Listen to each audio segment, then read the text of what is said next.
ជំរាបសួរបងប្អូនទាំងអស់គ្នាសូមស្វាគមន៍មកកាន់វីដេអូមេរៀនភាសាចិនរបស់យើងជាបន្តទៀតដែលវីដេអូរបស់យើងថ្ងៃនេះគឺយើងបន្តចែករំលែកបងប្អូនទាំងអស់គ្នាទាក់ទងទៅនឹងពាក្យបច្ចេកទេសមួយចំនួនដែលយើងប្រើប្រាស់នៅក្នុងផ្នែករោងចក្របាទអញ្ចឹងសង្ឃឹមថាវីដេអូមួយនេះគឺជាសារៈសំខាន់ដ៏ល្អសម្រាប់បងប្អូនដែលបម្រើការងារនៅក្នុងផ្នែករោងចក្រហើយបងប្អូនចង់ចេះភាសាចិនចង់យកពាក្យទាំងអស់នេះទៅប្រើប្រាស់នៅក្នុងការងាររបស់យើងអញ្ចឹងអាចថាពាក្យទាំងអស់នេះគឺជាមេរៀនដែលសម្រាប់ជួយបងប្អូននៅក្នុងការងារបាទអញ្ចឹងយើងមានចំនួន12ពាក្យដែលបង្ហាញជូនបងប្អូននៅក្នុងវីដេអូមួយនេះវីដេអូមុនបងប្អូនក៏បានសិក្សានៅពាក្យមួយចំនួនហើយដែរក៏ជឿជាក់ថាបងប្អូនអាចនឹងចេះហើយក៏អាចនឹងប្រើប្រាស់បានតាមតម្រូវការហើយដែរថ្ងៃនេះយើងមករៀនពាក្យថ្មីបន្ថែមទៀតអញ្ចឹងយើងចាប់ដាក់មកមើលក្តារខៀនជាមួយគ្នាតែម្ដងបាទនេះគឺជាពាក្យទាំង12ដែលយើងត្រូវការមករៀននៅក្នុងវីដេអូនេះហើយយើងចាប់ដើមអានបាទអញ្ចឹងចំណងជើងយើងអានថាកងឆាងឈើអ៊ីកងឆាងឈើអ៊ីកងឆាងឈើអ៊ីបាទកងឆាងឈើអ៊ីយើងបកថាពាក្យក្នុងរោងចក្របាទពាក្យក្នុងរោងចក្រឬក៏ពាក្យដែលយើងប្រើប្រាស់នៅក្នុងផ្នែករោងចក្រនឹងឯងបាទពាក្យថាកងឆាងបាទកងឆាងនេះគឺយើងចង់សំដៅទៅលើរោងចក្រហើយពាក្យថាឈើអ៊ីបាទឈើអ៊ីនេះគឺជាពាក្យពេចន៍ដែលយើងប្រើប្រាស់ដែលយើងនិយាយក្នុងការតំណាក់តំណងនឹងឯងបាទអញ្ចឹងកងឆាងឈើអ៊ីយើងបកថាពាក្យក្នុងរោងចក្រឬក៏ពាក្យប្រើប្រាស់នៅក្នុងរោងចក្រនឹងឯងបាទអញ្ចឹងពាក្យដំបូងនេះបាទយើងអានថាគូយឿនគូយឿនគូយឿនបាទគូយឿននេះយើងបកថានយោជកបាទនយោជកអញ្ចឹងនយោជកគឺជាអ្នកដែលបម្រើការងារឲ្យផ្នែកណាមួយស្ថាប័នណាមួយក្រុមហ៊ុនណាមួយយើងហៅថាជានយោជកគឺគេជួលគាត់ទៅធ្វើការឲ្យគេបាទចំណែកឯពាក្យទី2នេះយើងអានថាគូជូគូជូ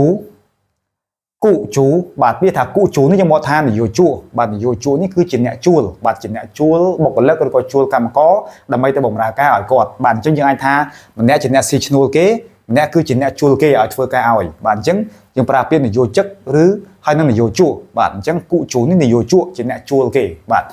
ពាក្យទី3យើងអានថាកងរិនកងរិនកងរិនបាទកងរិនយើងបកថាកម្មករបាទកម្មករនេះគឺជាអ្នកដែលធ្វើការឲ្យគេឬក៏ស៊ីឈ្នួលគេបាទអញ្ចឹងកម្មករបើយើងនិយាយថាជាតំណែងនៅក្នុងការងារនីមួយៗកម្មករនេះគឺជាអ្នកដែលធ្វើការដោយមិនមានបច្ចេកទេសឬក៏មិនមានជំនាញអីខ្លាំងទេអញ្ចឹងជាអ្នកដែលធ្វើការមួយក្នុងផ្នែករៀងក្រោមបន្តិចបាទអញ្ចឹងនៅក្នុងផ្នែកការងារបងប្អូនហ្នឹងយើងមានផ្នែកកម្មករយើងមានផ្នែកបុគ្គលិកបាទយើងមានផ្នែកប្រធានផ្នែក supervisor ផ្សេងៗយ៉ាងទៅតាមតំណែងឬក៏តាមចំណេះជំនាញនៃការងាររបស់គាត់បាទអញ្ចឹងកងរិនកម្មករជាអ្នកដែលធ្វើការធម្មតាដែលមិនមានជំនាញខ្លាំងទេបាទហើយពាក្យទី3ទី4នេះយើងអានថាស៊ីនកងរិនស៊ីនកងរិន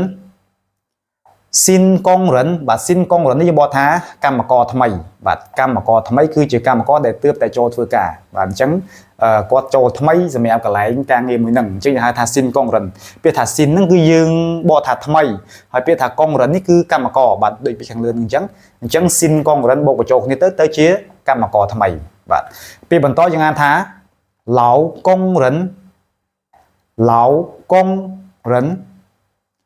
ឡៅកងរិនយើងបកថាកម្មករចាស់បាទកម្មករចាស់បាទជាកម្មករដែលគាត់ធ្វើ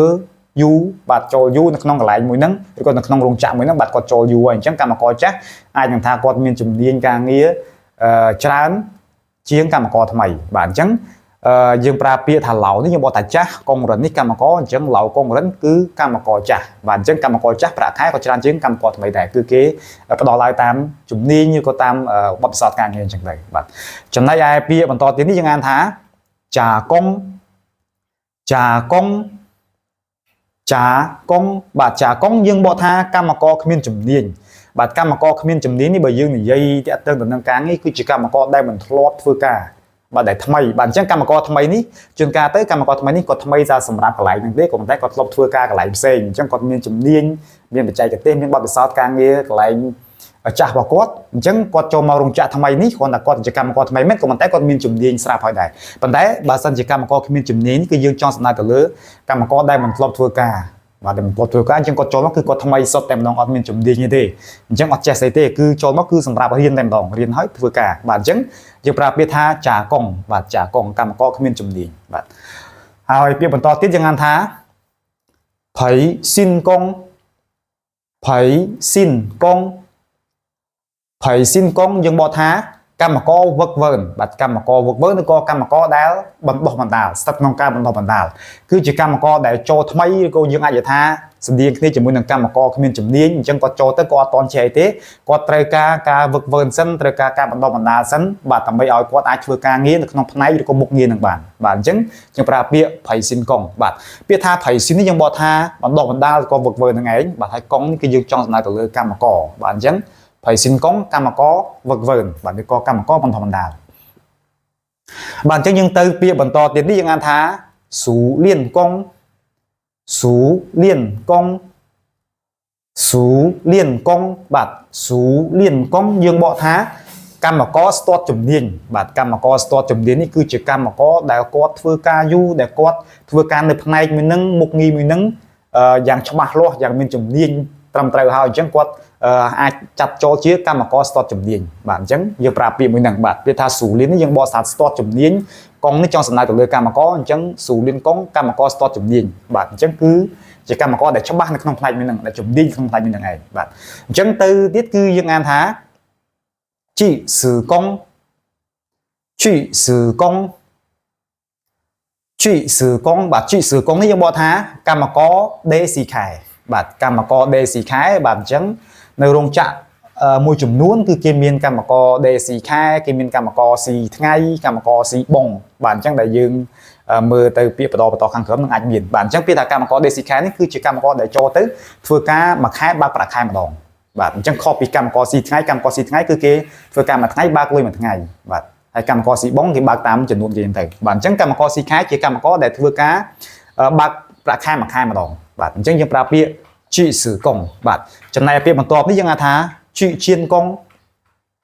ជីជៀនកងជីជៀនកងបាទជីជៀនកងនេះយើងបកថាកម្មករដេស៊ីបងបាទកម្មករដេស៊ីបងរោងចក្រខ្លះគេហៅកម្មករដេស៊ីចំនួនរោងចក្រខ្លះគេហៅកម្មករដេស៊ីឡូអញ្ចឹងតែប៉ុន្តែភាគច្រើនគេហៅថាកម្មករដេស៊ីបងច្រើនជាងបាទអញ្ចឹងកម្មករដេស៊ីបងនេះគឺគាត់អត់ស៊ីប្រាក់ខែទេហើយក៏អត់ស៊ីថ្ងៃដែរបាទមិនមែនបើកប្រាក់ខែសម្រាប់ប្រចាំខែឬក៏ប្រចាំថ្ងៃទេក៏ប៉ុន្តែគាត់បើកប្រាក់ខែតាមចំនួនដែលគាត់ដេបានបាទអញ្ចឹងបើសិនជាគាត់ដេបានចំនួនច្រើនគេគុណលុយឲ្យគាត់គិតលុយគាត់តាមចំនួនដែលគាត់ធ្វើហ្នឹងគឺបានច្រើនទៅបើដេបានតិចបានចំនួនតិចតាមតែចំនួនដែលគាត់អាចធ្វើចេញមកបានបាទអញ្ចឹងយើងប្រើពាក្យជីជៀនកងកម្មករដេស៊ីបងបាទអញ្ចឹងពាក្យបន្តទៀតនេះយើងហៅថាលិនស៊ឺកងលិនស៊ឺកងលិនស៊ឺកងបាទលិនស៊ឺកងយើងបកថាកម្មករបណ្ដែតបាទកម្មករបណ្ដែតនេះឬក៏យើងហៅថាជាកម្មករបណ្ដោះអាសន្នបាទអញ្ចឹងមិនមែនជាកម្មករដែលពេញសិទ្ធិដែលមានកុងត្រានៅក្នុងរោងចក្រគេឬក៏កន្លែងក្រុមហ៊ុនគេនឹងទេបាទគ្រាន់តែថាពេលរដូវកាលខ្លះទៅអីវ៉ាន់គេច្រើនគេដេអត់តាន់កម្មករដែលគេមានស្រាប់ឬក៏កម្មករពេញសិទ្ធិរបស់គេនឹងគេដេអត់តាន់គេរើសកម្មករបណ្ដែតហ្នឹងមករយៈពេលសម្រាប់ជួយធ្វើដោះស្រាយនៅអាកអាវឬក៏ការងារច្រើនដែលគេកើធ្វើអត់តាន់ហ្នឹងអញ្ចឹងនៅពេលដែលគេដេអស់ឬក៏អីវ៉ាន់ដែលគេចេញច្រើនអស់ទៅចំនួនមកគេឬក៏ការងារគេតិចវិញគឺគេអាចជំរុះកម្មករនឹងចេញបាទកម្មករនឹងចោលដែលជាកម្មករបណ្ដែតហ្នឹងអញ្ចឹងគេជំរុះទៅតែបើសិនជារោងចក្រខ្លះឃើញថាកម្មករបណ្ដែតហ្នឹងគាត់ធ្វើការបានល្អមានជំនាញច្បាស់លាស់អញ្ចឹងទៅគេអាចទុកគាត់ទៅជាកម្មករពេញសិទ្ធិឬក៏កម្មករដេស៊ីប្រាក់ខែរបស់គេអញ្ចឹងទៅបាទអញ្ចឹងអាស្រ័យទៅលើរោងចក្រឬក៏អាស្រ័យទៅលើប្រធានក្រុមគេមើលឃើញបាទអញ្ចឹងលិនស៊ឺកងកម្មករបណ្ដែតឬក៏កម្មករបណ្ដោះអាសន្នបាទចំណែកពាក្យចុងក្រោយនេះយើងអានថាចឹងស៊ឺកងចឹងស៊ឺកងចឹងស៊ឺកងបាទយើងបកថាកម្មករពេញសិទ្ធិបាទកម្មករពេញសិទ្ធិនេះគឺជាកម្មករដែលគេរើសមកចូលធ្វើការពេញសិទ្ធិនៅកន្លែងមួយហ្នឹងបាទគេមានកងត្រាមានអីត្រឹមត្រូវបាទកម្មករពេញសិទ្ធិខ្លះគឺគេអត់មានកងត្រាទេបាទថាធ្វើការរហូតតែម្ដងបាទអញ្ចឹងតាមរោងចក្រខ្លះគឺគេមានកងត្រាបាទ3ខែ6ខែហើយរោងចក្រខ្លះនៅពេលដែលខ្លាយទៅជាកម្មករពេញសិទ្ធិគឺគេលែងមានកងត្រាហើយបាទថាគឺគេធ្វើពេញសិទ្ធិនៅក្នុងការងារឬក៏នៅក្នុងរោងចក្រមួយហ្នឹងបាទអញ្ចឹងយើងអានថាចឹងស៊ឺកងកម្មករពេញសិទ្ធិបាទអញ្ចឹងបងប្អូនទាំងអស់គ្នាបើនិយាយជាក់ស្ដែងទៅបងប្អូនដែលធ្លាប់ធ្វើការនៅក្នុងផ្នែករោងចក្រពាក្យទាំងអស់នេះបងប្អូនគាត់ជិះដឹងហើយថាប្រើយ៉ាងម៉េចអញ្ចឹងគាត់ថាយើងមករៀនថ្ងៃនេះគឺយើងរៀនថាពាក្យមួយហ្នឹងគឺភាសាចិនអានយ៉ាងម៉េចសរសេរយ៉ាងម៉េចហើយបកប្រែយ៉ាងម៉េចអញ្ចឹងបងប្អូនអាចយកទៅប្រើប្រាស់នៅតាមតម្រូវការរបស់យើងបាន បានចឹងវីដេអូរបស់យើងថ្ងៃនេះក៏យើងមានតែប៉ុណ្្នឹងដែរបងប្អូនបាទចំនួន12បង្ហាញជូនបងប្អូនតើទៅនឹងមេរៀនរបស់យើងថ្ងៃនេះហើយក៏យើងសូមបញ្ចប់ប៉ុណ្ណេះបងប្អូនកុំភ្លេចរងចាំជួបគ្នានៅក្នុងវីដេអូក្រោយបន្តទៀតបាទជំរាបសូមអរគុណសូមជម្រាបលា